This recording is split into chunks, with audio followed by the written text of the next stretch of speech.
ਮਸੀਹੀ ਤਾਲੀਮ ਦੀ ਕਲਾਸ ਦੇ ਸਾਰੇ ਹੀ ਬੱਚਿਆਂ ਨੂੰ ਯਿਸੂ ਮਸੀਹ ਦੀ ਉਮੀਦ ਹੈ ਕਿ ਤੁਸੀਂ ਸਾਰੇ ਖੁਦਾ ਦੀ ਕਿਰਪਾ ਦੇ ਨਾਲ ਆਪਣੇ ਘਰਾਂ ਦੇ ਵਿੱਚ ਸੁਰੱਖਿਅਤ ਹੋ। ਕਲਾਸ 12ਵੀਂ ਕਿਤਾਬ ਦਾ ਨਾਮ ਹੈ ਕੈਥੋਲਿਕ ਈਮਾਨ ਦੀ ਬੁਨਿਆਦ, ਪ੍ਰਾਰਥਨਾਮਈ ਜੀਵਨ, ਯਿਸੂ ਦੇ ਨਾਲ ਚੱਲਣਾ। ਉਮੀਦ ਹੈ ਕਿ ਤੁਸੀਂ ਮਸੀਹੀ ਤਾਲੀਮ ਦੀਆਂ ਆਨਲਾਈਨ ਕਲਾਸਾਂ ਨੂੰ ਧਿਆਨ ਦੇ ਨਾਲ ਸੁਣ ਰਹੇ ਹੋ ਅਤੇ ਅੱਜ ਦੀ ਆਨਲਾਈਨ ਕਲਾਸ ਦੇ ਵਿੱਚ ਅਸੀਂ ਅਧਿਆਇ 2 ਦੁਆ ਨਜਾਤ ਲਈ ਜ਼ਰੂਰੀ ਹੈ ਪੇਜ ਨੰਬਰ 17 ਤੋਂ ਪੜਾਂਗੇ। ਦੁਆ ਨਜਾਤ ਲਈ ਜ਼ਰੂਰੀ ਹੈ ਅਤੇ ਕੋਈ ਵੀ ਆਦਮੀ ਜਿਸ ਦੀ ਉਮਰ ਅਕਲ ਦੀ ਹੱਦ ਵਿੱਚ ਹੋਵੇ ਇਸ ਦੇ ਬਗੈਰ ਨਜਾਤ ਨਹੀਂ ਪਾ ਸਕਦਾ। ਦੁਆ ਨਜਾਤ ਲਈ ਜ਼ਰੂਰੀ ਹੈ ਕਿਉਂਕਿ ਹਰ ਇੱਕ ਵਿਅਕਤੀ ਦਾ ਫਰਜ਼ ਹੈ ਕਿ ਉਹ ਖੁਦਾ ਕੋਲੋਂ ਦੁਆ ਮੰਗੇ ਅਤੇ ਜਿਹੜਾ ਇਸ ਫਰਜ਼ ਨੂੰ ਹਾਸਲ ਨਹੀਂ ਕਰਦਾ ਉਹ ਖੁਦਾ ਨੂੰ ਸਖਤ ਨਾਰਾਜ਼ ਕਰਦਾ ਹੈ। ਸਾਨੂੰ ਸਵੇਰੇ ਅਤੇ ਸ਼ਾਮ ਨੂੰ ਸਾਰੇ ਖਤਰਿਆਂ, ਅਜ਼ਮਾਇਸ਼ਾਂ ਅਤੇ ਮੁਸੀਬਤਾਂ ਵਿੱਚ ਕੋਈ ਜ਼ਰੂਰੀ ਕੰਮ ਸ਼ੁਰੂ ਕਰਨ ਤੋਂ ਪਹਿਲਾਂ ਅਤੇ ਜ਼ਰੂਰੀ ਈਦਾਂ ਵਿੱਚ ਵੀ ਦੁਆ ਕਰਨੀ ਚਾਹੀਦੀ ਹੈ। ਇਹੋ ਜਿਹੇ ਹਾਲਾਤ ਅਤੇ ਮੌਕੇ ਵੀ ਹਨ ਜਦ ਸਾਨੂੰ ਜ਼ਰੂਰ ਦੁਆ ਕਰਨੀ ਚਾਹੀਦੀ ਹੈ। ਸਾਨੂੰ ਮੁਸੀਬਤ, ਸਖਤ ਅਜ਼ਮਾਇਸ਼ ਦੇ ਵੇਲੇ ਅਤੇ ਜ਼ਿੰਦਗੀ ਦੀ ਹਾਲਤ ਦੀ ਚੋਣ ਕਰਨ ਦੇ ਵੇਲੇ ਅਤੇ ਸਭ ਤੋਂ ਵੱਧ ਕੇ ਮਰਨ ਦੇ ਵੇਲੇ ਦੁਆ ਕਰਨੀ ਚਾਹੀਦੀ ਹੈ। ਸਾਨੂੰ ਸਾਰਿਆਂ ਲਈ ਯਾਨੀ ਜਿਉਂਦਿਆਂ ਤੇ ਮੋਇਆਂ ਲਈ ਦੁਆ ਕਰਨੀ ਚਾਹੀਦੀ ਹੈ। ਦੋਸਤਾਂ ਤੇ ਦੁਸ਼ਮਣਾਂ ਲਈ, ਮਾਂ-ਬਾਪ ਤੇ ਰਿਸ਼ਤੇਦਾਰਾਂ ਲਈ, ਰੂਹਾਨੀ ਅਤੇ ਦੁਨਿਆਵੀ ਹਾਕਮਾਂ ਲਈ ਦੁਆ ਕਰਨੀ ਚਾਹੀਦੀ ਹੈ। ਬੱਚਿਆਂ ਲਈ ਉਸ ਵੇਲੇ ਦੁਆ ਕਰਨ ਦਾ ਫਰਜ਼ ਬਣਦਾ ਹੈ ਜਦ ਉਹ ਖੁਦਾ ਨੂੰ ਸਮਝਣ ਅਤੇ ਜਾਣਨ ਦੇ ਲਾਇਕ ਹੋ ਜਾਂਦੇ ਹਨ। ਮਸੀਹੀ ਮਾਪਿਆਂ ਨੂੰ ਉਸ ਸਮੇਂ ਆਪਣੇ ਬੱਚਿਆਂ ਨੂੰ ਦੁਆ ਕਰਨੀ ਸਿਖਾਉਣੀ ਚਾਹੀਦੀ ਹੈ ਅਤੇ ਆਪ ਵੀ ਦੁਆ ਕਰੋ ਕਿ ਉਹਨਾਂ ਨੂੰ ਇੱਕ ਨਮੂਨਾ ਦੇਣ। ਸਾਨੂੰ ਪ੍ਰਭੂ ਯਿਸੂ ਦੀ ਇਹ ਗੱਲ ਚੇਤੇ ਰੱਖਣੀ ਚਾਹੀਦੀ ਹੈ ਕਿ ਹਮੇਸ਼ਾ ਦੁਆ ਵਿੱਚ ਲੱਗੇ ਰਹਿਣਾ ਅਤੇ ਸੁਸਤੀ ਨਾ ਕਰਨਾ। ਇਸ ਦਾ ਮਤਲਬ ਇਹ ਹੈ ਕਿ ਅਸੀਂ ਮਿਹਨਤ, ਮਜ਼ਬੂਤੀ ਅਤੇ ਧਿਆਨ ਨਾਲ ਦੁਆ ਕਰੀਏ ਅਤੇ ਆਪਣੇ ਸਾਰੇ ਕੰਮਾਂ ਵਿੱਚ ਖੁਦਾ ਨੂੰ ਖੁਸ਼ ਰੱਖੀਏ। ਸਾਨੂੰ ਹਰ ਥਾਂ 'ਤੇ ਦੁਆ ਕਰਨੀ ਚਾਹੀਦੀ ਹੈ ਕਿਉਂਕਿ ਖੁਦਾ ਹਰ ਜਗ੍ਹਾ ਮੌਜੂਦ ਹੈ, ਪਰ ਗਿਰਜਾਘਰ ਸਭ ਤੋਂ ਉੱਤਮ ਸਥਾਨ ਹੈ ਕਿਉਂਕਿ ਮਸੀਹ ਪਾਕ ਸ਼ਰਾਕਤ ਦੇ ਸਾਕਰਾਮੈਂਟ ਵਿੱਚ ਹਾਜ਼ਰ ਹੁੰਦਾ ਹੈ। ਗਿਰਜਾ ਇਲਾਹੀ ਬੰਦਗੀ ਵਾਸਤੇ ਖਾਸ ਤੌਰ 'ਤੇ ਪਵਿੱਤਰ ਕੀਤਾ ਹੋਇਆ ਸਥਾਨ ਹੈ। ਕਿੰਨੀ ਵਾਰ ਪ੍ਰਾਰਥਨਾ ਕਰਨੀ ਹੈ? ਕਈ ਧਰਮ ਅਤੇ ਸ਼ਰਧਾਲੂਆਂ ਨੂੰ ਦਿਨ ਵਿੱਚ ਕਿਸੇ ਨਿਸ਼ਚਿਤ ਸਮੇਂ ਵਿੱਚ ਪ੍ਰਾਰਥਨਾ ਕਰਨ ਲਈ ਸੱਦਾ ਦਿੰਦਾ ਹੈ। ਈਸਾਈ ਧਰਮ ਇਸ ਤਰ੍ਹਾਂ ਦਾ ਕੋਈ ਪੱਕਾ ਕਾਨੂੰਨ ਨਹੀਂ ਹੈ, ਪਰ ਸੰਤ ਪੌਲਸ ਕਹਿੰਦੇ ਹਨ ਕਿ ਸਾਨੂੰ ਹਮੇਸ਼ਾ ਪ੍ਰਾਰਥਨਾ ਕਰਨੀ ਚਾਹੀਦੀ ਹੈ। ਲਗਾਤਾਰ ਪ੍ਰਾਰਥਨਾ ਕਰੋ। ਸੰਤ ਪੌਲਸ ਦਾ ਕਹਿਣਾ ਹੈ ਦਾ ਇਹ ਮਤਲਬ ਨਹੀਂ ਹੈ ਕਿ ਅਸੀਂ ਦਿਨ ਵਿੱਚ 24 ਘੰਟੇ ਗੋਡੇ ਟੇਕ ਕੇ ਖੁਦਾ ਦੇ ਨਾਲ ਗੱਲਬਾਤ ਕਰੀਏ, ਪਰ ਅਸੀਂ ਜੋ ਕੁਝ ਕਰਦੇ ਹਾਂ ਉਸ ਦੇ ਰਾਹੀਂ ਅਸੀਂ ਖੁਦਾ ਅੱਗੇ ਪ੍ਰਾਰਥਨਾ ਕਰ ਸਕਦੇ ਹਾਂ। ਜਿਵੇਂ ਜੇਕਰ ਅਸੀਂ ਸਕੂਲ ਦੇ ਵਿੱਚ ਹਾਂ ਅਤੇ ਪੜ੍ਹਨ ਲਈ ਕੋਸ਼ਿਸ਼ ਕਰਦੇ ਹਾਂ ਤਾਂ ਅਸੀਂ ਖੁਦਾ ਨੂੰ ਇਹ ਦੱਸਦੇ ਹਾਂ ਕਿ ਆਪਣੀ ਕਾਰਵਾਈ ਦੇ ਰਾਹੀਂ ਸਾਨੂੰ ਜ਼ਿੰਦਗੀ ਵਿੱਚ ਵਧਣਾ ਅਤੇ ਸਭ ਤੋਂ ਬਿਹਤਰੀਨ ਬਣਨਾ ਹੈ। ਜਦ ਕਦੇ ਵੀ ਅਸੀਂ ਪ੍ਰਾਰਥਨਾ ਕਰਦੇ ਹਾਂ ਸਾਨੂੰ ਸਾਡਾ ਪੂਰਾ ਧਿਆਨ ਉਸ ਦੇ ਵਿੱਚ ਲਗਾਉਣਾ ਚਾਹੀਦਾ ਹੈ। ਕਈ ਈਸਾਈ ਲੋਕ ਜਦੋਂ ਉਹ ਉੱਠਦੇ ਹਨ ਸਵੇਰੇ, ਉਹ ਥੋੜ੍ਹਾ ਸਮਾਂ ਪ੍ਰਾਰਥਨਾ ਦੇ ਵਿੱਚ ਬਿਤਾਉਣਾ ਪਸੰਦ ਕਰਦੇ ਹਨ। ਭੋਜਨ ਤੋਂ ਪਹਿਲਾਂ ਦੁਆ, ਭੋਜਨ ਤੋਂ ਪਹਿਲਾਂ ਦੇ ਦੁਆਰਾ, ਜਦ ਕਿ ਉਹ ਕੰਮ ਜਾਂ ਸਕੂਲ ਸ਼ੁਰੂ ਕਰਨ ਤੋਂ ਪਹਿਲਾਂ ਅਤੇ ਰਾਤ ਨੂੰ ਉਹ ਸੌਣ ਤੋਂ ਪਹਿਲਾਂ ਪਾਕਮਾਸ ਲਈ ਜਾਣਾ ਜਾਂ ਰੋਜ਼ਰੀ ਮਾਲਾ ਪੜ੍ਹਨਾ ਈਸਾਈਆਂ ਦੇ ਲਈ ਪ੍ਰਾਰਥਨਾ ਕਰਨ ਦੇ 2 ਮਹੱਤਵਪੂਰਨ ਤਰੀਕੇ ਹਨ। ਪਵਿੱਤਰ ਬਾਈਬਲ ਵਿੱਚ ਪ੍ਰਾਰਥਨਾ ਦੇ ਬਾਰੇ ਪੁਰਾਣਾ ਅਤੇ ਨਵਾਂ ਨੇਮ ਪ੍ਰਾਰਥਨਾ ਦੇ ਬਾਰੇ ਗਿਆਨ ਪੇਸ਼ ਕਰਦਾ ਹੈ। ਅਬਰਾਹਮ ਨੇ ਆਪਣੀ ਪ੍ਰਾਰਥਨਾ ਦੇ ਵਿੱਚ ਦੋਵੇਂ ਵਫ਼ਾਦਾਰੀ ਅਤੇ ਦਲੇਰੀ ਦਿਖਾਈ। ਉਸਨੇ ਖੁਦਾ ਅੱਗੇ ਉਹਨਾਂ ਸਾਰੇ ਪਾਪੀ ਲੋਕਾਂ ਦੀ ਰੂਹ ਵਾਸਤੇ ਪ੍ਰਾਰਥਨਾ ਕੀਤੀ। ਮੂਸਾ ਖੁਦਾ ਨੂੰ ਕਈ ਪ੍ਰਭਾਵਸ਼ਾਲੀ ਢੰਗਾਂ ਦੁਆਰਾ ਮਿਲਿਆ। ਮੂਸਾ ਦੀ ਪ੍ਰਾਰਥਨਾ ਇਸਰਾਏਲੀ ਕੌਮ ਨੂੰ ਮਿਸਰ ਤੋਂ ਬਾਹਰ ਲਿਆਉਣ ਦੀ ਤਾਕਤ ਵਾਸਤੇ ਸੀ।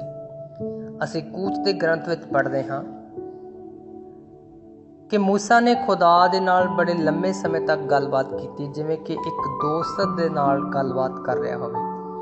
ਪ੍ਰਾਰਥਨਾ ਦੇ ਵਿੱਚ ਅਸੀਂ ਵੀ ਖੁਦਾ ਦੇ ਨਾਲ ਇਹੋ ਜਿਹੀ ਦੋਸਤੀ ਲਈ ਤਰਸਦੇ ਹਾਂ। ਨੈਕਸਟ, ਜ਼ਬੂਰਾਂ ਦੇ ਗ੍ਰੰਥ ਵਿੱਚ 150 ਪ੍ਰਾਰਥਨਾਵਾਂ ਹਨ ਜੋ ਅੱਜ ਵੀ ਯਹੂਦੀ ਅਤੇ ਈਸਾਈ ਉਹਨਾਂ ਦੁਆਰਾ ਕੀਤੀ ਜਾਣ ਵਾਲੀ ਪੂਜਾ ਜਾਂ ਬੰਦਗੀ ਵਿੱਚ ਪੜ੍ਹਦੇ ਹਨ। ਇਹ ਇਸਰਾਏਲੀ ਲੋਕਾਂ ਅਤੇ ਖੁਦਾ ਦੇ ਆਪਸੀ ਪ੍ਰੇਮ ਦਾ ਪ੍ਰਗਟਾਵਾ ਕਰਦੀਆਂ ਹਨ। ਨੈਕਸਟ ਹੈ ਉਸਤਤ ਪ੍ਰਾਰਥਨਾ। ਇੱਕ ਸੁੰਦਰ ਪ੍ਰਾਰਥਨਾ ਹੈ ਜੋ ਮਾਂ ਮਰੀਅਮ ਨੇ ਕੀਤੀ ਸੀ ਜਦੋਂ ਉਹ ਯਿਸੂ ਦੀ ਮਾਂ ਬਣਨ ਬਾਰੇ ਸੋਚ ਵਿਚਾਰ ਕਰ ਰਹੀ ਸੀ। ਇਹ ਈਸਾਈਆਂ ਲਈ ਇੱਕ ਨਮੂਨਾ ਹੈ। ਇਹਦੇ ਵਿੱਚ ਖੁਸ਼ੀ, ਵਡਿਆਈ, ਦਲੇਰੀ, ਵਿਸ਼ਵਾਸ, ਉਮੀਦ ਅਤੇ ਗਿਆਨ ਹਨ। ਨੈਕਸਟ ਹੈ ਰਸੂਲਾਂ ਦੇ ਕਰਤੱਵ ਵਿੱਚ ਅਸੀਂ ਦੇਖਦੇ ਹਾਂ ਕਿ ਮੁੱਢਲੀ ਕਲੀਸਿਆ ਪ੍ਰਭੂ ਯਿਸੂ ਦੀਆਂ ਸਿੱਖਿਆਵਾਂ ਅਨੁਸਾਰ ਇਕੱਠੇ ਇੱਕ ਸਮੂਹ ਵਿੱਚ ਰੂਪਾਕ ਦੀ ਪ੍ਰੇਰਨਾ ਦੇ ਰਾਹੀਂ ਪ੍ਰਾਰਥਨਾ ਕਰਦੇ ਸਨ। ਨੈਕਸਟ ਹੈ ਸੰਤ ਪੌਲਸ ਦਾ ਪੱਤਰ ਸਾਨੂੰ ਇਹ ਦੱਸਦਾ ਹੈ ਕਿ ਅਸੀਂ ਕਿਸ ਤਰ੍ਹਾਂ ਦੂਜਿਆਂ ਲਈ ਅਸੀਸ ਅਤੇ ਧੰਨਵਾਦ ਦੀ ਪ੍ਰਾਰਥਨਾ ਕਰ ਸਕਦੇ ਹਾਂ। ਫਿਲਿੱਪੀਆਂ ਦੀ ਵਿਸ਼ਵਾਸ ਸੰਗਤ ਨੂੰ ਸੰਤ ਪੌਲਸ ਨੇ ਲਿਖਿਆ ਸੀ, ਜਦੋਂ ਵੀ ਮੈਨੂੰ ਤੁਹਾਡੇ ਸਭ ਦੀ ਯਾਦ ਆਉਂਦੀ ਹੈ ਤਾਂ ਮੈਂ ਜਦੋਂ ਵੀ ਤੁਹਾਡੇ ਲਈ ਪ੍ਰਾਰਥਨਾ ਕਰਦਾ ਹਾਂ ਤਾਂ ਮੇਰੀ ਪ੍ਰਾਰਥਨਾ ਆਨੰਦ ਨਾਲ ਭਰੀ ਹੁੰਦੀ ਹੈ, ਕਿਉਂਕਿ ਸ਼ੁਰੂ ਤੋਂ ਲੈ ਕੇ ਇਸ ਸਮੇਂ ਤੱਕ ਤੁਸੀਂ ਸ਼ੁਭ ਸਮਾਚਾਰ ਦੇ ਪ੍ਰਚਾਰ ਵਿੱਚ ਮੇਰੇ ਹਿੱਸੇਦਾਰ ਬਣੋ। ਪ੍ਰਭੂ ਯਿਸੂ ਨੇ ਕਿਸ ਤਰ੍ਹਾਂ ਪ੍ਰਾਰਥਨਾ ਕੀਤੀ? ਪ੍ਰਭੂ ਯਿਸੂ ਨੇ ਪ੍ਰਾਰਥਨਾ ਕਰਨੀ ਆਪਣੇ ਮਾਂ-ਬਾਪ ਮਰੀਅਮ ਅਤੇ ਯੂਸਫ ਕੋਲੋਂ ਸਿੱਖੀ। ਉਹਨਾਂ ਨੇ ਉਸ ਨੂੰ ਯਹੂਦੀ ਰੀਤਾਂ ਅਤੇ ਪ੍ਰਾਰਥਨਾ ਨਾਲ ਖੁਦਾ ਨਾਲ ਖਾਸ ਰਿਸ਼ਤਾ ਜੋੜਨਾ ਦੱਸਿਆ। ਉਸ ਨੂੰ ਖੁਦਾ ਨਾਲ ਗੂੜਾ ਰਿਸ਼ਤਾ ਜੋੜਨ ਅਤੇ ਮਜ਼ਬੂਤ ਕਰਨ ਲਈ ਪ੍ਰੇਰਨਾ ਦਿੱਤੀ ਗਈ ਸੀ। ਪ੍ਰਭੂ ਯਿਸੂ ਦੀ ਖੁਦਾ ਨਾਲ ਇਕਤਾਈ ਇਹ ਦੱਸਦੀ ਸੀ ਕਿ ਉਹ ਖੁਦਾ ਦਾ ਬੇਟਾ ਹੈ। ਪ੍ਰਭੂ ਯਿਸੂ ਪ੍ਰਚਾਰ ਦੀ ਸ਼ੁਰੂਆਤ ਵਿੱਚ ਇਕੱਲੇ ਹੀ ਪ੍ਰਾਰਥਨਾ ਕਰਨ ਲਈ ਉਜਾੜ ਵਿੱਚ ਗਏ। ਉਜਾੜ ਵਿੱਚ ਇਸ ਲਈ ਕਿਉਂਕਿ ਉੱਥੇ ਧਿਆਨ ਭੰਗ ਨਹੀਂ ਹੁੰਦਾ ਅਤੇ ਉਸ ਦੀ ਆਤਮਿਕ ਸ਼ਕਤੀ ਉਸਨੇ ਪ੍ਰਾਰਥਨਾ ਵਿੱਚੋਂ ਹੀ ਪ੍ਰਾਪਤ ਕੀਤੀ, ਜੋ ਉਸ ਨੂੰ ਖੁਦਾ ਦੀ ਮਰਜ਼ੀ ਨੂੰ ਪੂਰੀ ਕਰਨ ਲਈ ਮਦਦ ਦਿੱਤੀ। ਸਿਰਫ ਇਹ ਹੀ ਨਹੀਂ, ਉਹ ਕਈ ਵਾਰ ਅਜ਼ਮਾਇਸ਼ ਵਿੱਚ ਪਏ। ਪ੍ਰਚਾਰ ਕਰਨ ਤੋਂ ਕੁਝ ਸਮੇਂ ਬਾਅਦ ਯਿਸੂ ਪ੍ਰਾਰਥਨਾ ਕਰਨ ਲਈ ਸ਼ਾਂਤ ਜਗ੍ਹਾ ਲੱਭਦੇ ਸਨ। ਉਹ ਝੀਲ ਦੇ ਕੰਢੇ 'ਤੇ ਜਾ ਕੇ ਉਹ ਪਹਾੜ ਦੀ ਚੋਟੀ 'ਤੇ ਜਾ ਕੇ ਪ੍ਰਾਰਥਨਾ ਕਰਦੇ ਸਨ। ਖੁਸ਼ੀ ਅਤੇ ਕਾਮਯਾਬੀ ਦੀਆਂ ਘੜੀਆਂ ਵਿੱਚ ਵੀ ਉਹ ਧੰਨਵਾਦ ਅਤੇ ਮਹਿਮਾ ਦੇ ਸ਼ਬਦਾਂ ਨਾਲ ਪ੍ਰਾਰਥਨਾ ਕਰਦੇ। ਇਸ ਤਰ੍ਹਾਂ ਸਾਨੂੰ ਵੀ ਉਹ ਖੁਸ਼ੀ ਅਤੇ ਕਾਮਯਾਬੀ ਵਿੱਚ ਵੀ ਲਗਾਤਾਰ ਪ੍ਰਾਰਥਨਾ ਕਰਨ ਦੇ ਲਈ ਹੱਲਾਸ਼ੇਰੀ ਦਿੰਦੇ ਸਨ। ਉਹਨਾਂ ਨੇ ਸਾਨੂੰ ਬਹੁਤ ਸੋਹਣੀ ਪ੍ਰਾਰਥਨਾ ਸਿਖਾਈ ਹੈ, ਜੋ ਅਸੀਂ ਐ ਸਾਡੇ ਬਾਪ ਜਾਂ ਖੁਦਾਵੰਦ ਦੀ ਦੁਆ ਨਾਲ ਜਾਣਦੇ ਹਾਂ। ਉਸਨੇ ਆਪਣੇ ਆਖਰੀ ਖਾਣੇ 'ਤੇ ਵੀ ਆਪਣੇ ਚੇਲਿਆਂ ਦੇ ਨਾਲ ਖੁਦਾ ਬਾਪ ਅੱਗੇ ਪ੍ਰਾਰਥਨਾ ਕੀਤੀ। ਜਦੋਂ ਉਹ ਦੁੱਖਾਂ ਵਿੱਚ ਸਲੀਬ ਉੱਤੇ ਸਨ ਤਾਂ ਉਸਨੇ ਆਪਣੀ ਪ੍ਰਾਰਥਨਾ ਵਿੱਚ ਆਪਣਾ ਦੁੱਖ ਪ੍ਰਗਟ ਕਰਨ ਲਈ ਜ਼ਬੂਰਾਂ ਦੇ ਸ਼ਬਦ ਵਰਤੇ ਸਨ। ਪ੍ਰਭੂ ਯਿਸੂ ਸਾਨੂੰ ਸਿਰਫ ਇਹ ਹੀ ਨਹੀਂ ਸਿਖਾਉਂਦੇ ਕਿ ਕਿਸ ਤਰ੍ਹਾਂ ਦੁਆ ਕਰਨੀ ਹੈ, ਬਲਕਿ ਉਹ ਸਾਡੀ ਦੁਆ ਨੂੰ ਖੁਦਾ ਦੇ ਅੱਗੇ ਰੱਖਦੇ ਹਨ। ਇਸ ਲਈ ਅਸੀਂ ਅਕਸਰ ਆਪਣੀ ਪ੍ਰਾਰਥਨਾ ਦੇ ਅੰਤ ਵਿੱਚ ਇਹ ਵਾਕ ਆਖਦੇ ਹਾਂ, ਪ੍ਰਭੂ ਯਿਸੂ ਮਸੀਹ ਦੇ ਨਾਮ ਵਿੱਚ ਆਮੀਨ। ਫਰਿਸ਼ਤੇ ਅਤੇ ਸੰਤਾਂ ਦੀ ਸਿਫਾਰਿਸ਼। ਸਾਨੂੰ ਫਰਿਸ਼ਤਿਆਂ ਅਤੇ ਸੰਤਾਂ ਦੀ ਸਿਫਾਰਿਸ਼ ਮੰਗਣੀ ਚਾਹੀਦੀ ਹੈ ਤਾਂ ਜੋ ਉਹ ਸਾਡੇ ਲਈ ਦੁਆ ਕਰਨ, ਕਿਉਂਕਿ ਉਹ ਸਾਡੇ ਦੋਸਤ ਅਤੇ ਭਰਾ ਹਨ। ਉਹਨਾਂ ਦੀਆਂ ਦੁਆਵਾਂ ਖੁਦਾ ਦੇ ਸਾਹਮਣੇ ਬੜੀ ਕੁਦਰਤ ਵਾਲੀਆਂ ਹਨ। ਫਰਿਸ਼ਤਿਆਂ ਅਤੇ ਸੰਤਾਂ ਕੋਲ ਦੁਆ ਕਰਨ ਨਾਲ ਅਸੀਂ ਖੁਦਾ ਦੀ ਨਿਰਾਦਰੀ ਨਹੀਂ ਕਰਦੇ, ਸਗੋਂ ਉਹ ਜਿਹੜੇ ਖੁਦਾ ਦੇ ਪਿਆਰੇ ਹਨ ਉਹਨਾਂ ਦੀ ਇੱਜ਼ਤ ਕਰਨ ਨਾਲ ਅਸੀਂ ਖੁਦਾ ਦੀ ਹੀ ਇੱਜ਼ਤ ਕਰਦੇ ਹਾਂ। ਖੁਦਾ ਬੜੀਆਂ ਮਿਹਰਬਾਨੀਆਂ ਅਤੇ ਚਮਤਕਾਰਾਂ ਨਾਲ ਜ਼ਾਹਰ ਕਰਦਾ ਹੈ ਕਿ ਉਹਨਾਂ ਦੀ ਸਿਫਾਰਿਸ਼ ਨਾਲ ਉਹ ਸਾਡੀਆਂ ਅਰਜ਼ਾਂ ਕਬੂਲ ਕਰਨਾ ਪਸੰਦ ਕਰਦਾ ਹੈ। ਤੋਰੰਤ ਦੀ ਮਹਾਸਭਾ। ਸੰਤਾਂ ਕੋਲੋਂ ਦੁਆਵਾਂ ਕਰਨ ਦੇ ਬਾਰੇ ਤੋਰੰਤ ਦੀ ਮਹਾਸਭਾ ਫਰਮਾਉਂਦੀ ਹੈ ਕਿ ਸੰਤ ਜਿਹੜੇ ਮਸੀਹ ਨਾਲ ਰਾਜ ਕਰਦੇ ਹਨ, ਇਨਸਾਨਾਂ ਲਈ ਆਪਣੀਆਂ ਦੁਆਵਾਂ ਖੁਦਾ ਦੇ ਹਜ਼ੂਰ ਪੇਸ਼ ਕਰਦੇ ਹਨ। ਖੁਦਾ ਕੋਲੋਂ ਉਸਦੇ ਬੇਟੇ ਯਿਸੂ ਮਸੀਹ ਦੇ ਵਸੀਲੇ ਜਿਹੜਾ ਸਾਡਾ ਮੁਕਤੀਦਾਤਾ ਤੇ ਬਚਾਉਣ ਵਾਲਾ ਹੈ, ਬਰਕਤਾਂ ਹਾਸਲ ਕਰਨ ਲਈ ਆਜ਼ਾਦੀ ਨਾਲ ਉਹਨਾਂ ਕੋਲੋਂ ਦੁਆ ਕਰਨਾ ਅਤੇ ਉਹਨਾਂ ਦੀਆਂ ਦੁਆਵਾਂ ਨਾਲ ਮਦਦ ਤੇ ਰਹਿਮ ਮੰਗਣਾ ਚੰਗਾ ਅਤੇ ਫਾਇਦੇਮੰਦ ਹੈ। ਜਿਹੜੇ ਇਸ ਗੱਲ ਤੋਂ ਇਨਕਾਰ ਕਰਦੇ ਹਨ ਕਿ ਸੰਤਾਂ ਕੋਲੋਂ ਜਿਨ੍ਹਾਂ ਨੇ ਸਵਰਗ ਵਿੱਚ ਸਦਾ ਦੀ ਖੁਸ਼ੀ ਹਾਸਲ ਕੀਤੀ ਹੋਈ ਹੈ, ਦੁਆਵਾਂ ਨਹੀਂ ਕਰਨੀਆਂ ਚਾਹੀਦੀਆਂ ਅਤੇ ਇਹ ਤਾਲੀਮ ਦਿੰਦੇ ਹਨ ਕਿ ਇਹ ਇਨਸਾਨਾਂ ਲਈ ਦੁਆ ਨਹੀਂ ਕਰਦੇ ਅਤੇ ਜਿਹੜੇ ਐਲਾਨ ਕਰਦੇ ਹਨ ਕਿ ਆਪਣੀਆਂ ਜਾਤੀ ਲੋੜਾਂ ਲਈ ਉਹਨਾਂ ਦੀ ਸਿਫਾਰਿਸ਼ ਮੰਗਣਾ ਬੁੱਤ ਪ੍ਰਸਤੀ ਹੈ। ਉਹ ਖੁਦਾ ਦੇ ਵਚਨ ਦੇ ਖਿਲਾਫ ਅਤੇ ਯਿਸੂ ਮਸੀਹ ਦੀ ਜਿਹੜੀ ਖੁਦਾ ਅਤੇ ਇਨਸਾਨਾਂ ਦੇ ਵਿਚਕਾਰ ਇੱਕ ਇਕੱਲਾ ਵਿਚੋਲਾ ਹੈ, ਇੱਜ਼ਤ ਦੇ ਖਿਲਾਫ ਹੈ। ਉਹ ਸਭ ਆਪਣੀ ਸੋਚ ਦੇ ਲਿਹਾਜ਼ ਨਾਲ ਕਾਫਰ ਅਤੇ ਬੇਦੀਨ ਹਨ। ਫਰਿਸ਼ਤੇ ਤੇ ਸੰਤ ਸਾਡੇ ਲਈ ਦੁਆ ਕਰਦੇ। ਫਰਿਸ਼ਤੇ ਅਤੇ ਸੰਤ ਜਾਣਦੇ ਹਨ ਕਿ ਅਸੀਂ ਉਹਨਾਂ ਦੀ ਇੱਜ਼ਤ ਕਰਦੇ ਹਾਂ ਅਤੇ ਉਹਨਾਂ ਨੂੰ ਸਾਡੀਆਂ ਲੋੜਾਂ ਦੀ ਜਾਣਕਾਰੀ ਹੈ, ਇਸ ਲਈ ਕਿ ਖੁਦਾ ਇਹ ਉਹਨਾਂ 'ਤੇ ਜ਼ਾਹਰ ਕਰਦਾ ਹੈ। ਸਾਡੇ ਖੁਦਾਵੰਦ ਨੇ ਫਰਮਾਇਆ ਹੈ, ਮੈਂ ਤੁਹਾਨੂੰ ਕਹਿੰਦਾ ਹਾਂ, ਠੀਕ ਇਸੇ ਤਰ੍ਹਾਂ 99 ਧਰਮੀ ਵਿਅਕਤੀਆਂ ਦੀ ਤੁਲਨਾ ਵਿੱਚ ਜਿਨ੍ਹਾਂ ਨੂੰ ਪਛਤਾਵੇ ਦੀ ਲੋੜ ਨਹੀਂ, ਪਛਤਾਵਾ ਕਰਨ ਵਾਲੇ ਇੱਕ ਪਾਪੀ ਲਈ ਸਵਰਗ ਵਿੱਚ ਵਧੇਰੇ ਖੁਸ਼ੀ ਮਨਾਈ ਜਾਵੇਗੀ। ਫਰਿਸ਼ਤੇ ਤੇ ਸੰਤ ਸਾਡੇ ਲਈ ਦੁਆ ਕਰਦੇ ਹਨ ਕਿਉਂਕਿ ਉਹ ਖੁਦਾ ਨੂੰ ਵੀ ਪਿਆਰ ਕਰਦੇ ਹਨ ਅਤੇ ਸਾਨੂੰ ਵੀ ਪਿਆਰ ਕਰਦੇ ਹਨ। ਇਸ ਵਾਸਤੇ ਚਾਹੁੰਦੇ ਹਨ ਕਿ ਅਸੀਂ ਖੁਦਾ ਦੀ ਕਾਮਲ ਸੇਵਾ ਕਰੀਏ ਅਤੇ ਇੱਕ ਦਿਨ ਸਵਰਗ ਵਿੱਚ ਉਹਨਾਂ ਨਾਲ ਖੁਸ਼ੀ ਮਨਾਈਏ। ਸੰਤਾਂ ਤੋਂ ਸਾਡਾ ਭਾਵ ਉਹ ਪਵਿੱਤਰ ਲੋਕ ਹਨ ਜਿਹੜੇ ਸਵਰਗ ਵਿੱਚ ਹਨ, ਖਾਸ ਕਰਕੇ ਉਹ ਜਿਨ੍ਹਾਂ ਦਾ ਨਾਂ ਸੰਤਾਂ ਦੀ ਸੂਚੀ ਵਿੱਚ ਲਿਖਿਆ ਹੋਇਆ ਹੈ, ਯਾਨੀ ਜਿਨ੍ਹਾਂ ਨੂੰ ਕਲੀਸਿਆ ਨੇ ਸੰਤ ਘੋਸ਼ਿਤ ਕੀਤਾ ਹੋਇਆ ਹੈ। ਪਹਿਲ ਤਾਂ ਸੰਤ ਠਹਿਰਾਉਣ ਤੋਂ ਮਤਲਬ ਕਿਸੇ ਸੰਤ ਦਾ ਨਾਂ ਪਾਕ ਮਾਸ ਦੀ ਕੁਰਬਾਨੀ ਦੀ ਕਾਨੂੰਨੀ ਦੁਆਵਾਂ ਵਿੱਚ ਦਰਜ ਕਰਨਾ ਹੁੰਦਾ ਸੀ। ਕੁਝ ਸੰਤਾਂ ਦੇ ਨਾਵਾਂ ਦਾ ਜ਼ਿਕਰ ਕਰਨਾ ਪੁਰਾਣਾ ਦਸਤੂਰ ਹੈ। ਅੱਜ ਕੱਲ੍ਹ ਕਲੀਸਿਆ ਵਿੱਚ ਸੰਤ ਠਹਿਰਨਾ ਇੱਕ ਬੜੀ ਸੰਜੀਦਗੀ ਦਾ ਮਸਲਾ ਹੈ, ਜਿਸ ਨਾਲ ਕਲੀਸਿਆ ਐਲਾਨ ਕਰਦੀ ਹੈ ਕਿ ਫਲਾਨਾ ਸ਼ਖਸ ਸਵਰਗ ਵਿੱਚ ਸੰਤ ਹੈ। ਇਸ ਲਈ ਸਭ ਉਹਨੂੰ ਸੰਤ ਜਾਣਨ ਤੇ ਸਾਰੀ ਕਲੀਸਿਆ ਉਸਦੀ ਐਲਾਨਿਆ ਇੱਜ਼ਤ ਕਰੇ। ਕੀ ਇਹੋ ਜਿਹੇ ਫਰਿਸ਼ਤੇ ਵੀ ਹਨ ਜਿਨ੍ਹਾਂ ਕੋਲੋਂ ਸਾਨੂੰ ਖਾਸ ਦੁਆ ਮੰਗਣੀ ਚਾਹੀਦੀ ਹੈ? ਸਾਨੂੰ ਖਾਸ ਕਰਕੇ ਉਸ ਫਰਿਸ਼ਤੇ ਦੀ ਸਿਫਾਰਿਸ਼ ਮੰਗਣੀ ਚਾਹੀਦੀ ਹੈ ਜਿਸ ਨੂੰ ਖੁਦਾ ਨੇ ਸਾਡਾ ਨਿਗਾਹਬਾਨ ਮੁਕਰਰ ਕੀਤਾ ਹੈ। ਪਾਕ ਅੰਜੀਲ ਗਵਾਹੀ ਦਿੰਦੀ ਹੈ ਕਿ ਕਈ ਵਾਰ ਖੁਦਾ ਨੇ ਮਨੁੱਖਾਂ ਨੂੰ ਆਪਣੇ ਹੁਕਮ ਪਹੁੰਚਾਉਣ ਜਾਂ ਉਹਨਾਂ ਨੂੰ ਮੁਸੀਬਤ ਤੋਂ ਛੁਡਾਉਣ ਲਈ ਫਰਿਸ਼ਤਿਆਂ ਦੀ ਸੇਵਾ ਨੂੰ ਇਸਤੇਮਾਲ ਕੀਤਾ। ਫਰਿਸ਼ਤੇ ਅਬਰਾਹਮ ਅਤੇ ਲੂਤ ਨੂੰ ਵਿਖਾਈ ਦਿੱਤੇ। ਉਹਨਾਂ ਬਲਦੀ ਭੱਠੀ ਵਿੱਚ ਨੌਜਵਾਨਾਂ ਨੂੰ ਬਚਾਇਆ। ਇੱਕ ਫਰਿਸ਼ਤੇ ਨੇ ਦਾਨੀਏਲ ਨਬੀ ਨੂੰ ਸ਼ੇਰਾਂ ਦੇ ਮੂੰਹੋਂ ਬਚਾਇਆ। ਖੁਦਾ ਨੇ ਰਫਾਇਲ ਫਰਿਸ਼ਤੇ ਨੂੰ ਤੋਬੀਅਸ ਦੀ ਤਾਬੇਦਾਰੀ ਅਤੇ ਸਾਰਾ ਨੂੰ ਸ਼ੈਤਾਨ ਤੋਂ ਛੁਡਾਉਣ ਲਈ ਭੇਜਿਆ। ਰਫਾਇਲ ਫਰਿਸ਼ਤੇ ਨੇ ਤੋਬੀਅਸ ਨੂੰ ਫਰਮਾਇਆ ਕਿ ਜਦ ਉਹ ਆਸ ਰੱਖ ਕੇ ਦੁਆਵਾਂ ਕਰਦਾ ਅਤੇ ਮੁਰਦਿਆਂ ਨੂੰ ਦਫਨਾਉਂਦਾ ਸੀ ਤਾਂ ਮੈਂ ਤੇਰੀਆਂ ਦੁਆਵਾਂ ਨੂੰ ਖੁਦਾ ਅੱਗੇ ਚੜਾਉਣਾ ਸੀ। ਕਲੀਸਿਆ ਹਮੇਸ਼ਾ ਤੋਂ ਇਹੋ ਮੰਨਦੀ ਚੱਲੀ ਆਈ ਹੈ ਕਿ ਸਾਡਾ ਸਾਰਿਆਂ ਦਾ ਇੱਕ ਨਿਗਾਹਬਾਨ ਫਰਿਸ਼ਤਾ ਹੈ ਅਤੇ ਇਸ ਦੀ ਬੁਨਿਆਦ ਪਾਕ ਅੰਜੀਲ ਉੱਤੇ ਹੈ, ਕਿਉਂਕਿ ਬੱਚਿਆਂ ਦੇ ਬਾਰੇ ਜ਼ਿਕਰ ਕਰਦਿਆਂ ਸਾਡਾ ਖੁਦਾਵੰਦ ਫਰਮਾਉਂਦਾ ਹੈ ਕਿ ਧਿਆਨ ਰੱਖੋ ਕਿ ਤੁਸੀਂ ਇਹਨਾਂ ਛੋਟਿਆਂ ਵਿੱਚੋਂ ਕਿਸੇ ਇੱਕ ਨੂੰ ਵੀ ਤੁੱਛ ਨਾ ਸਮਝੋ, ਕਿਉਂਕਿ ਮੈਂ ਤੁਹਾਨੂੰ ਦੱਸਦਾ ਹਾਂ ਕਿ ਸਵਰਗ ਵਿੱਚ ਇਹਨਾਂ ਦੇ ਫਰਿਸ਼ਤੇ ਹਮੇਸ਼ਾ ਮੇਰੇ ਸਵਰਗੀ ਬਾਪ ਦੇ ਚਿਹਰੇ ਦਾ ਦਰਸ਼ਨ ਕਰਦੇ ਹਨ। ਤੁਸੀਂ ਇਹਨਾਂ ਛੋਟਿਆਂ ਵਿੱਚੋਂ ਕਿਸੇ ਨੂੰ ਘਟੀਆ ਨਾ ਸਮਝਣਾ, ਕਿਉਂਕਿ ਮੈਂ ਤੁਹਾਨੂੰ ਦੱਸਦਾ ਹਾਂ ਕਿ ਇਹਨਾਂ ਦੇ ਦੂਤ ਸਵਰਗ ਵਿੱਚ ਮੇਰੇ ਪਿਤਾ ਦੇ ਦਰਸ਼ਨ ਸਦਾ ਕਰਦੇ ਰਹਿੰਦੇ ਹਨ। ਤੇਰੇ ਕ੍ਰੋਧ ਦੀ ਸ਼ਕਤੀ ਨੂੰ ਕੌਣ ਜਾਣਦਾ ਹੈ? ਕੌਣ ਤੇਰੇ ਗੁੱਸੇ ਤੋਂ ਹੋਣ ਵਾਲੇ ਡਰ ਨੂੰ ਜਾਣਦਾ? ਨਿਗਾਹਬਾਨ ਫਰਿਸ਼ਤੇ। ਸਾਨੂੰ ਆਪਣੇ ਨਿਗਾਹਬਾਨ ਫਰਿਸ਼ਤੇ ਦੀ ਇੱਜ਼ਤ उसकी सिफारिश मंगनी चाहिए है।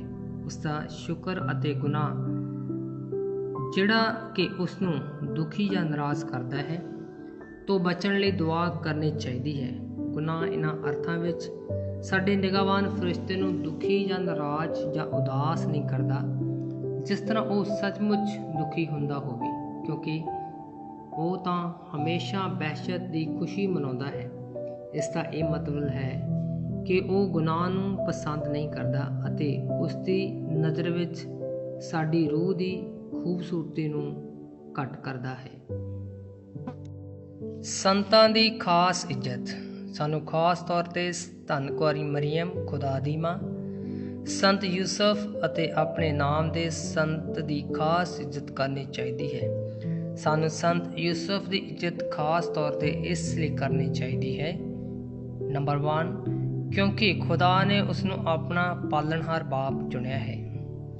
ਨੰਬਰ 2, ਮਸੀਹ ਨੇ ਦੁਨੀਆ 'ਚ ਉਸਨੂੰ ਪਿਆਰ ਕੀਤਾ ਅਤੇ ਉਸ ਦੀ ਤਾਬੇਦਾਰੀ ਕੀਤੀ ਅਤੇ ਉਸਨੂੰ ਪਾਕੀਜ਼ਗੀ ਦਾ ਉੱਚਾ ਦਰਜਾ ਦਿੱਤਾ। ਨੰਬਰ 3, ਇਸ ਕਾਰਨ ਸੰਤ ਯੂਸਫ ਸਵਰਗ ਵਿੱਚ ਪ੍ਰਭੂ ਯਿਸੂ ਕੋਲ ਬੜੀ ਕੁਦਰਤ ਰੱਖਦਾ ਹੈ।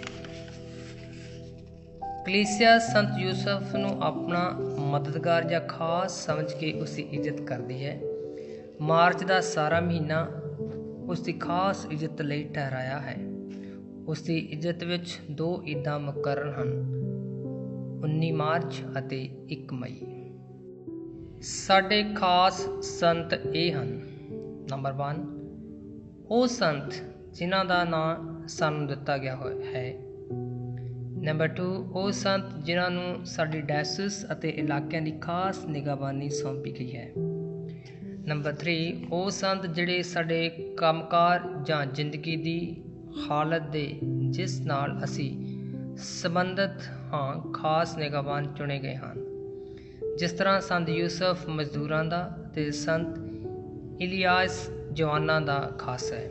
ਕਈ ਵਾਰ ਪ੍ਰੋਟੈਸਟੈਂਟ ਕਹਿੰਦੇ ਹਨ ਕਿ ਸੰਤਾਂ ਦੀ ਇਸ ਇੱਜ਼ਤ ਵਿੱਚ ਕਈ ਬੁਰੀਆਂ ਗੱਲਾਂ ਪਾਈਆਂ ਜਾਂਦੀਆਂ ਹਨ, ਪਰ ਇੱਕ ਸੰਤ ਨੂੰ ਇੱਕ ਜਮਾਤ ਦਾ ਖਾਸ ਨਿਗਰਾਨ ਅਤੇ ਮੁਹਾਫਿਜ਼ ਸਮਝਣਾ ਜਾਂ ਕਿਸੇ ਖਾਸ ਕਿਸਮ ਦੀ ਦੇਣ, ਖਾਸ ਕਰ ਕਿਸੇ ਖਾਸ ਸੰਤ ਕੋਲੋਂ ਸਿਫਾਰਿਸ਼ ਮੰਗਣਾ ਬੁਰੀ ਗੱਲ ਨਹੀਂ, ਸਗੋਂ ਕਾਮਲ ਤੌਰ 'ਤੇ ਚੰਗਾ ਅਤੇ ਇਨਸਾਨੀ ਸੁਭਾਅ ਦੇ ਲਾਇਕ ਹੈ। ਮਿਸਾਲ ਦੇ ਤੌਰ 'ਤੇ ਸੰਤ ਪੈਟਰਿਕ ਨੇ ਆਪਣੀ ਜ਼ਿੰਦਗੀ ਵਿੱਚ ਆਇਰਲੈਂਡ ਨਾਲ ਮੁਹੱਬਤ ਰੱਖੀ ਅਤੇ ਉਸ ਦੇ ਨਾਲ ਲਈ ਮਿਹਨਤ ਕੀਤੀ। ਇਹ ਖਿਆਲ ਕਰਨਾ ਬਿਲਕੁਲ ਠੀਕ ਹੈ, ਕਿਉਂਕਿ ਉਹ ਸਵਰਗ ਵਿੱਚ ਖੁਸ਼ੀ ਨਾਲ ਉਸ ਦੇਸ਼ ਲਈ ਸਿਫਾਰਿਸ਼ ਕਰਦਾ ਹੈ ਜਿਸ ਨੂੰ ਉਸਨੇ ਮਸੀਹ ਵੱਲ ਮੋੜਿਆ ਹੈ। ਕੋਈ ਕਾਰਨ ਨਜ਼ਰ ਨਹੀਂ ਆਉਂਦਾ ਜਿਹਦੇ ਬਿਨਾਂ ਅਸੀਂ ਕਹਿ ਸਕੀਏ ਕਿ ਹੁਣ ਉਸਨੇ ਉਸ ਦੇਸ਼ ਦੀ ਮੁਹੱਬਤ ਨੂੰ ਛੱਡ ਦਿੱਤਾ ਹੈ। ਸੰਤ ਯੂਸਫ ਕਿਉਂਕਿ ਗਰੀਬ ਮਜ਼ਦੂਰ ਆਦਮੀ ਸੀ ਤਾਂ ਇਹ ਕੋਈ ਹੈਰਾਨੀ ਦੀ ਗੱਲ ਨਹੀਂ, ਸਗੋਂ ਬਿਲਕੁਲ ਠੀਕ ਹੈ ਕਿ ਸਾਰੇ ਮਜ਼ਦੂਰ ਉਸ 'ਤੇ ਆਪਣਾ ਭਰੋਸਾ ਰੱਖਣ ਅਤੇ ਉਸ ਦੇ ਅੱਗੇ ਅਰਜ਼ ਕਰਨ ਕਿ ਉਹ ਉਹਨਾਂ ਤੋਂ ਦੇ ਉਹ ਭਾਰ ਹੌਲੇ ਕਰੇ ਜਿਹੜੇ ਉਸਨੇ ਕਦੇ ਆਪ ਉਠਾਏ ਸਨ। ਕਿ ਇਹ ਠੀਕ ਨਹੀਂ ਕਿ ਖੁਦਾ ਕਿਸੇ ਸੰਤ ਦੀ ਸਿਫਾਰਿਸ਼ ਦੀ ਖਾਤਰ ਸਾਨੂੰ ਖਾਸ ਕਿਸਮ ਦੀਆਂ ਕਿਰਪਾਵਾਂ ਦੇਵੇ ਤਾਂ ਜੋ ਸਾਨੂੰ ਉਸ ਦੇ ਲਈ ਬਹੁਤ ਹੀ ਮੁਹੱਬਤ ਅਤੇ ਮਾਂ ਮਰੀਅਮ, ਫਰਿਸ਼ਤਿਆਂ ਅਤੇ ਸੰਤਾਂ ਅੱਗੇ ਦੁਆਵਾਂ ਵਿੱਚ ਫਰਕ ਹੈ। ਹਾਂ, ਫਰਕ ਇਹ ਹੈ ਕਿ ਖੁਦਾ ਕੋਲੋਂ ਅਸੀਂ ਫਜ਼ਲ ਅਤੇ ਰਹਿਮ ਮੰਗਦੇ ਹਾਂ ਅਤੇ ਮਾਂ ਮਰੀਅਮ, ਸੰਤਾਂ ਅਤੇ ਫਰਿਸ਼ਤਿਆਂ ਕੋਲੋਂ ਸਿਰਫ ਮਦਦ ਮੰਗਦੇ ਹਾਂ।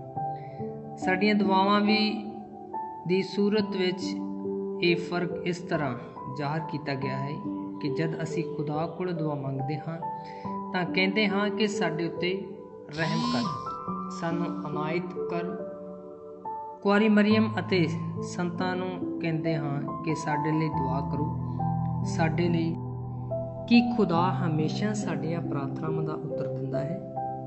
ਕਦੀ ਕਦੀ ਅਸੀਂ ਚਮਤਕਾਰ ਲਈ ਖੁਦਾ ਅੱਗੇ ਪ੍ਰਾਰਥਨਾ ਕਰਦੇ ਹਾਂ। ਅਸੀਂ ਉਨੀ ਪੜ੍ਹਾਈ ਨਹੀਂ ਕੀਤੀ ਹੁੰਦੀ ਜਿੰਨੀ ਸਾਨੂੰ ਕਰਨੀ ਚਾਹੀਦੀ ਹੈ, ਇਸ ਲਈ ਅਸੀਂ ਇਮਤਿਹਾਨ ਵਿੱਚ ਖੁਦਾ ਤੋਂ ਮਦਦ ਮੰਗਦੇ ਹਾਂ, ਪਰ ਕੁਝ ਅਸਰ ਹੁੰਦਾ ਨਹੀਂ ਵਿਖਾਈ ਦਿੰਦਾ ਅਤੇ ਫਿਰ ਅਸੀਂ ਇਮਤਿਹਾਨ ਵਿੱਚ ਚੰਗਾ ਨਹੀਂ ਕਰ ਪਾਉਂਦੇ।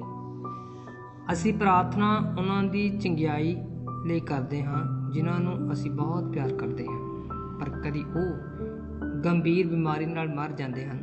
ਭਾਵੇਂ ਅਸੀਂ ਹੈਰਾਨ ਹੋਈਏ ਕਿ ਖੁਦਾ ਕਿੱਥੇ ਸੀ, ਕਿਉਂਕਿ ਸਾਡੀਆਂ ਪ੍ਰਾਰਥਨਾਵਾਂ ਦਾ ਉੱਤਰ ਨਹੀਂ ਦਿੱਤਾ ਗਿਆ। ਹਾਂ, ਖੁਦਾ ਸਾਡੀਆਂ ਪ੍ਰਾਰਥਨਾ ਦਾ ਉੱਤਰ ਦਿੰਦਾ ਹੈ, ਪਰ ਇਹ ਜ਼ਰੂਰੀ ਨਹੀਂ ਕਿ ਜਿਸ ਤਰ੍ਹਾਂ ਅਸੀਂ ਚਾਹੁੰਦੇ ਹਾਂ। ਪਰ ਕੁਝ ਜ਼ਰੂਰੀ ਚੀਜ਼ਾਂ ਹਨ ਜਿਨ੍ਹਾਂ ਨੂੰ ਧਿਆਨ ਵਿੱਚ ਰੱਖਦੇ ਖੁਦਾ ਸਾਡੀਆਂ ਪ੍ਰਾਰਥਨਾਵਾਂ ਦਾ ਉੱਤਰ ਦਿੰਦਾ ਹੈ।